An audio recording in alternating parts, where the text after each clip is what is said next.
The sound that announces a duchess's social execution is not a guillotine's fall, but a collective, indrawn breath.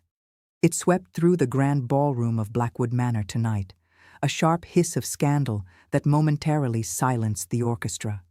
From the top of the marble staircase, my husband, Duke Alastair, descended.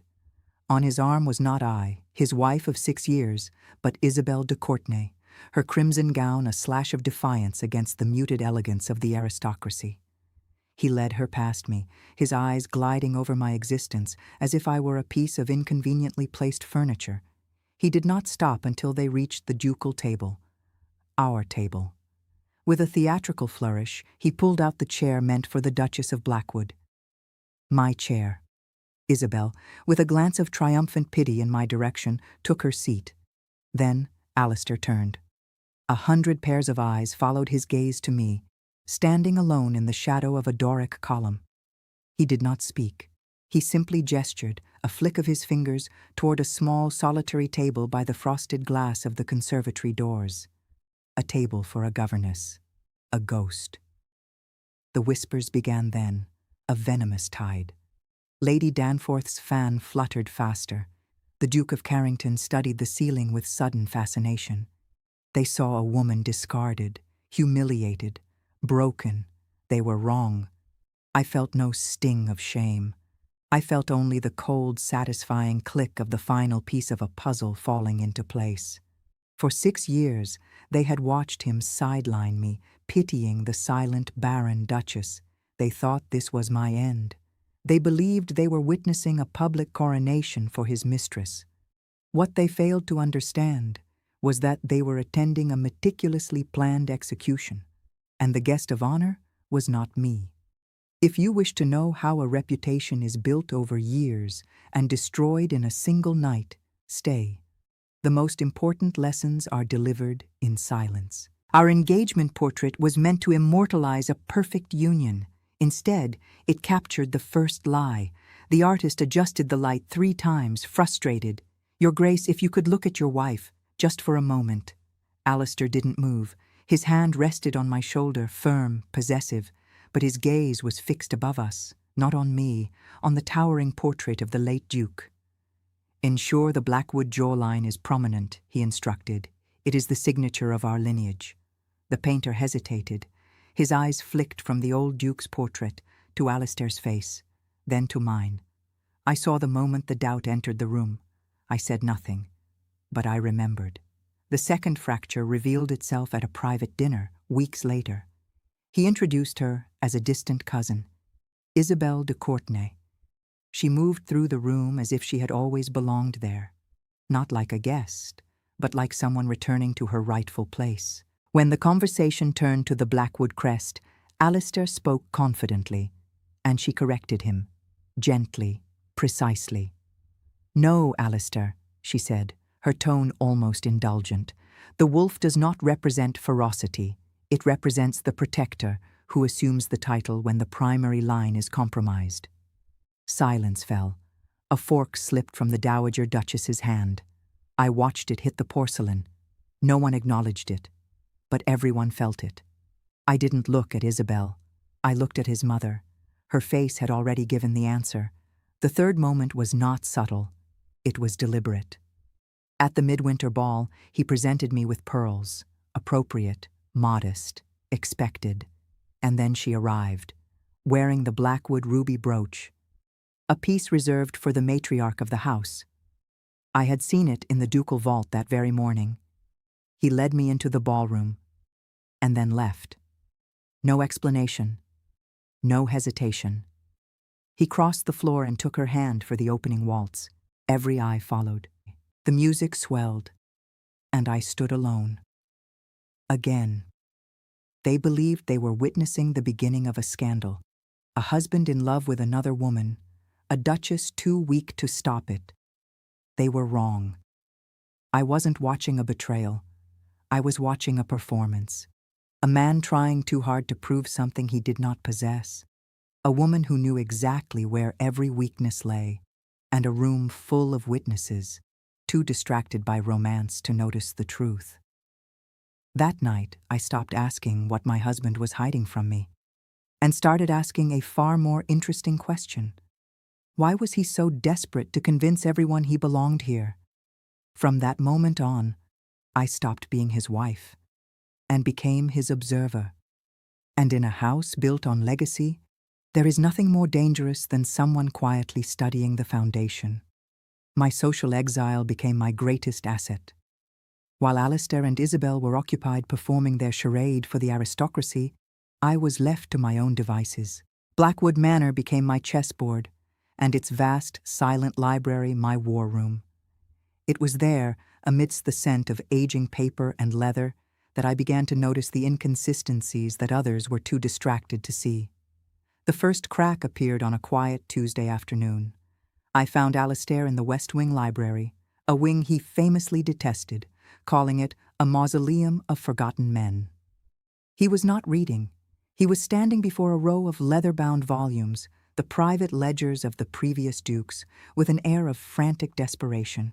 His hands were coated in a fine layer of dust, and one of the heavy tomes lay open on the desk. He slammed it shut the moment he saw me. "What are you doing here?" he snapped, his voice sharp with something that sounded like fear. "This is a library, Alistair. I was looking for a book on botany," I replied calmly, my eyes lingering on the volume he'd just closed. It was his father's. "This is not for you," he said, gesturing vaguely at the shelves. "Ducal records. Family matters." He straightened his coat, trying to regain his composure, but his defensiveness was a blaring alarm. A man secure in his position does not guard his history like a starving dog guards a bone. He was not protecting his legacy.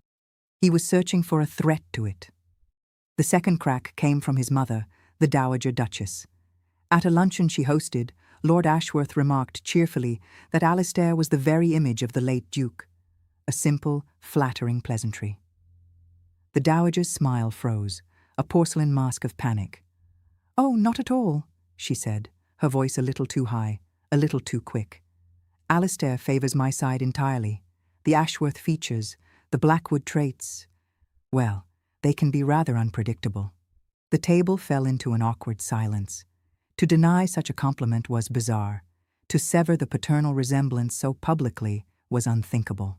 I glanced at Isabel, seated across from me. She wasn't looking at the Dowager. She was watching me, a faint, knowing smile playing on her lips. She had heard it too, and she understood its significance. That was the moment I realized I was not merely an inconvenient wife in a love triangle. I was an obstacle in a much larger, more desperate conspiracy. They weren't trying to control a narrative about an affair. They were fighting to conceal a fundamental flaw in the foundation of the Blackwood line. The great secret was not that my husband loved another woman. It was that he was terrified he was not his father's son, and I knew with absolute certainty that the proof he was so frantically searching for was hidden somewhere in this library, the one place he was too arrogant to believe I could ever truly master. The late Duke did not trust paper. That was the first truth I uncovered, not from his ledgers, but from what was missing. Dates that should have aligned, didn't. Names that should have appeared, vanished. Entire weeks of his life reduced to silence. It wasn't carelessness, it was design. The first time I tested my suspicion, I chose a volume Alistair had tried to hide. His father's private ledger, the same one he had closed too quickly when he saw me. I opened it again, slowly this time. Not reading, observing. Patterns reveal themselves to those who wait. Between certain pages I noticed something peculiar. Pressed flowers, perfectly preserved, always placed at irregular intervals. At first glance, decorative. At second, deliberate. I did not rush to understand it. Rushing is what exposes intent.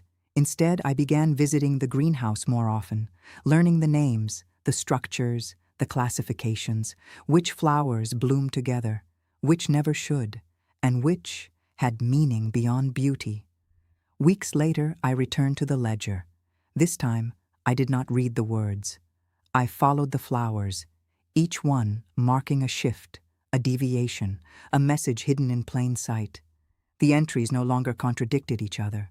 They aligned, too perfectly. The truth did not arrive all at once. It unfolded, quietly.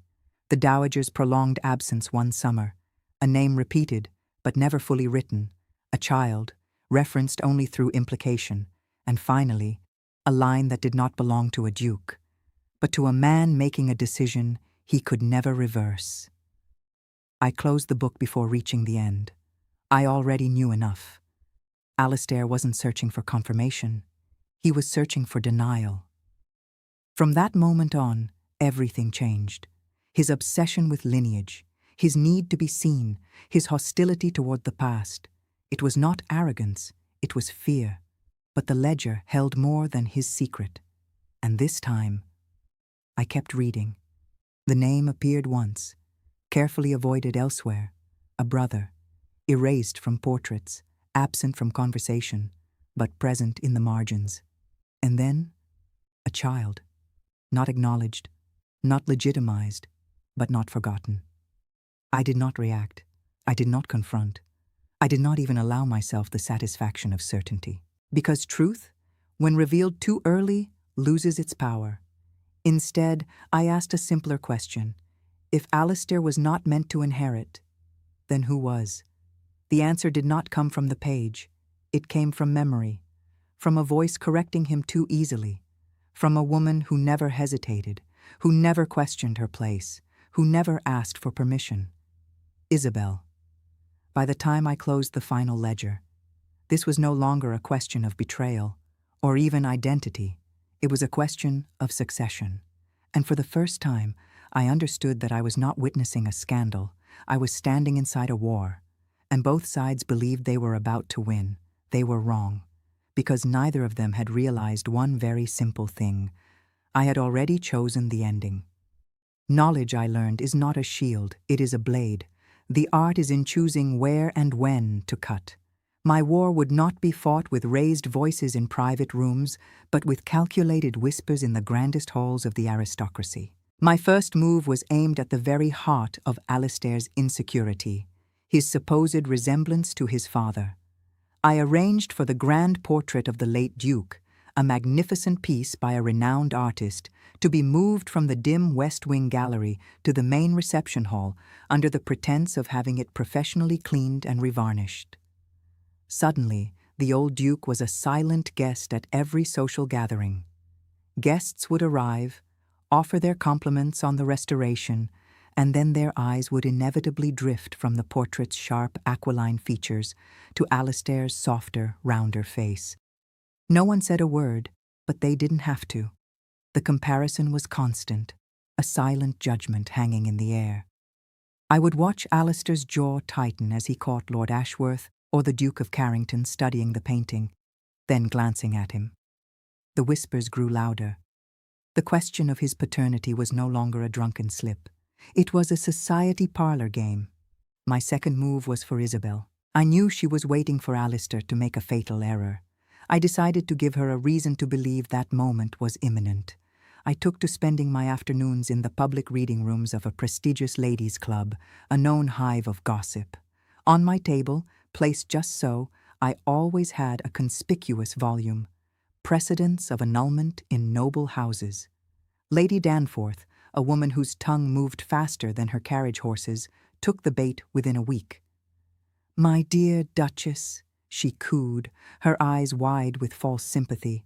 "Such academic reading. Is everything quite well at Blackwood Manor?" "One must be prepared for all eventualities, Lady Danforth," I replied with a serene smile. "An education is a woman's only true inheritance." The news spread through the ton like wildfire. The poor Duchess of Blackwood was researching her own demise. Isabel heard the news, of course. I saw the change in her immediately, a new boldness, a triumphant gleam in her eye. She began to overplay her hand, openly correcting Alistair's management of the estate finances in front of his steward, advising him on political appointments as if she were already his duchess. She believed I was a spent force, preparing for surrender. She was, in fact, walking into a trap I had baited with her own ambition. Alistair, sensing my supposed weakness and spurred on by Isabel's confidence, became reckless. He announced the annual Blackwood Gala would be the most magnificent event of the season, a celebration of the Blackwood lineage. It was a desperate public attempt to silence the rumors with sheer opulence. He intended it to be his ultimate triumph and my final humiliation. He didn't know that I had already sent copies of the deciphered ledger pages, along with a discreet letter outlining the location of the original codicil, to the royal solicitor. Not the family's man, but the king's. A man whose loyalty was to the crown and the integrity of the peerage, not to the convenience of a single ducal house. The gala was his chosen stage. It would be mine as well. The night he chose to replace me was the night the room chose to erase him. The Blackwood Gala glittered with excess, gold, crystal, titles, and beneath it all, anticipation. They had come to witness my end. I descended last, not as a wife, not as a victim, but as a question no one could yet answer. The moment I stepped into the light, the room shifted. Not dramatically, not loudly, but enough. Enough for them to notice what I wore. The tears of Blackwood.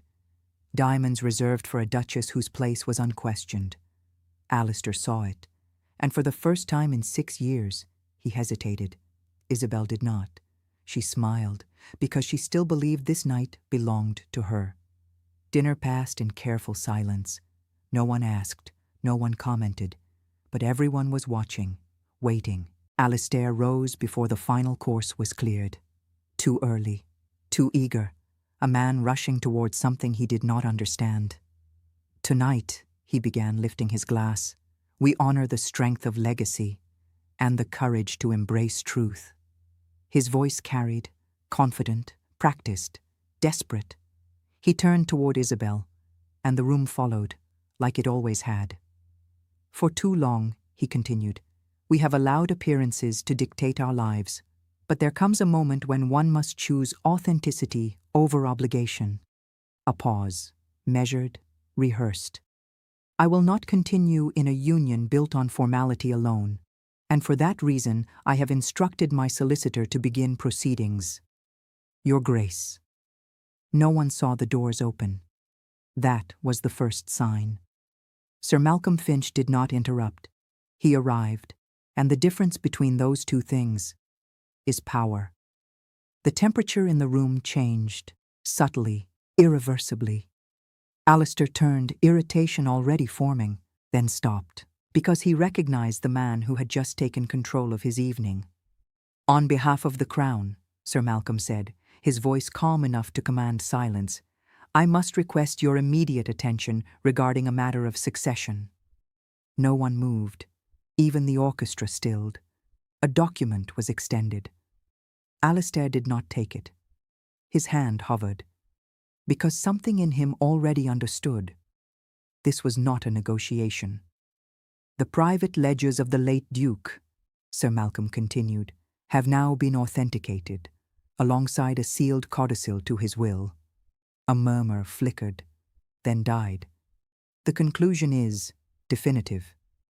Silence, not polite, not curious, total. The direct male line of the House of Blackwood ended with the previous Duke. The words did not echo, they landed. The glass slipped from Alistair's hand. It did not shatter, it rolled across the marble, slowly, deliberately, loud enough for everyone to hear what had just happened. No, he said, but it was not denial, it was recognition. Sir Malcolm turned, not to me, to Isabel, and for the first time, she did not move. The codicil is explicit, he continued. The title and all estates pass to the nearest legitimate heir of Blackwood blood. A pause, sharper now. Miss Isabel de Courtenay. Victory flashed across her face, brief, uncontrolled. Then it vanished, because she saw them. Not admiration, not approval, judgment, cold, immediate, unforgiving. She had not been revealed. She had revealed herself. No one spoke, but the room had already decided. Alistair stood where he was, stripped of title, stripped of illusion, stripped of relevance. Isabel stood beside him, crowned and already alone. Only then did I move. One step forward, nothing more. I did not look at them. I did not need to. I looked at the room, and this time, they looked back. Not with pity, not with curiosity, with understanding. They had spent 6 years watching me disappear. Tonight, they realized I had never been gone. I had been waiting. Because in a room full of people who survive on appearances, the most dangerous woman is not the one who speaks. It is the one who lets the truth arrive, exactly when no one can escape it. Alistair ceased to exist. He is now simply Mr. Ashworth, a name whispered with contempt, living on a modest pension provided by his mother. He is a ghost who haunts the periphery of a world that has already forgotten him. Isabel is now the Duchess of Blackwood. She has the title, the manor, and the Tears of Blackwood necklace. She also has empty ballrooms and the averted eyes of the entire aristocracy. She won the war for the crown, only to find herself ruling a kingdom of dust. As for me, I am Serafina again.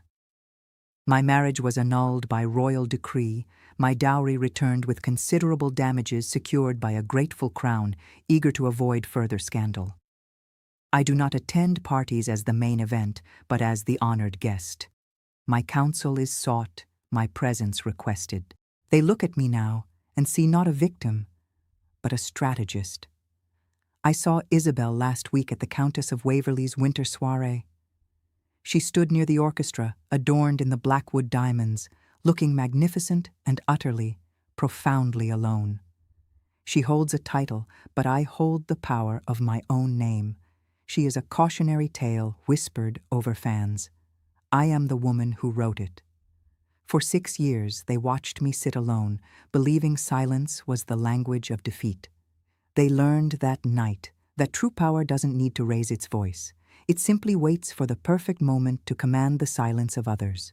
The world is full of different kinds of prisons. Some have bars and some have titles. Let me know in the comments which one you believe is harder to escape.